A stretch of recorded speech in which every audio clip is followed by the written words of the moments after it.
NEET 2023 में question पूछा गया था from the concept of aromaticity, and इस क्वेश्चन में पूछा गया है कि जितने मॉलिक्यूल्स यहाँ पे दिए गए हैं, इनमें से हमें बताना है कि कितने मॉलिक्यूल्स ऐसे हैं जो हकल रूल को ओबे करते हैं। वी नो कि किसी भी मॉलिक्यूल के लिए एरोमेटिसिटी दिखाने के लिए it should have four important properties. ये साइक्लिक होना चाहिए, कंजुगेटेड होना चाहिए, और it should be planar. And जो लास्ट इंपॉर्टेंट प्रॉपर्टी जो इसमें होनी चाहिए, that is it should obey the Huckel's rule. And as per Huckel's rule, किसी भी साइक्लिक प्लेनर कंजुगेटेड मॉलिक्यूल के अंदर अगर 4n+2 पाई इलेक्ट्रॉन्स प्रेजेंट हैं, सो वो मॉलिक्यूल एरोमेटिक होगा। सो जब हम इस फॉर्मूला को देखते हैं, सॉल्व करते हैं, जहाँ n का वैल्यू होता है whole number 0, 1, 2, 3, 4 and so on, तो हमारे पास जो यहाँ पे वैल्यूज आते हैं, they come out to be 2, 6, then 10, 14, 18 and so on. That means किसी भी मॉलिक्यूल के अंदर अगर इतने नंबर ऑफ पाई इलेक्ट्रॉन्स पाए जाएंगे, जो मॉलिक्यूल प्लेनर हो, साइक्लिक हो और कंजुगेटेड हो, तो उसको एरोमेटिक लिस्ट किया जाएगा।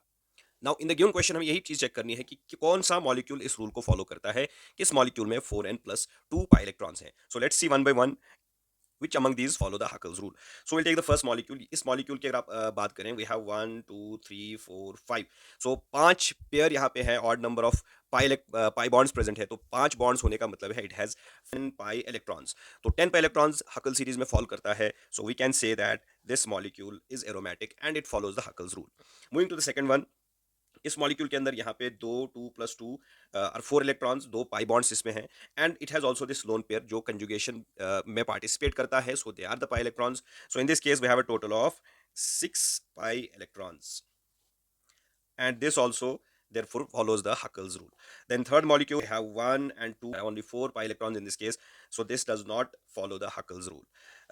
Next molecule की बात करें, in this case we have, this is one pi bond and one lone pair of electrons, so there are total of 4 pi electrons in this case also.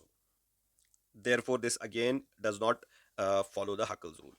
Next, in this molecule we have 2 pi electrons, ये जो pi bond यहाँ पे है, 2 pi electrons, and this is the positively charged carbon, तो इसके पास कोई भी pi electron नहीं है. So in total we have 2 pi electrons in this case, and yes, again it follows the Huckel's rule.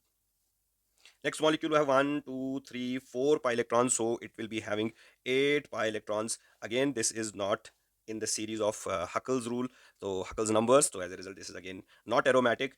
And the last molecule, if you count, we have 1, 2, 3, 4, 5, 6, and 7.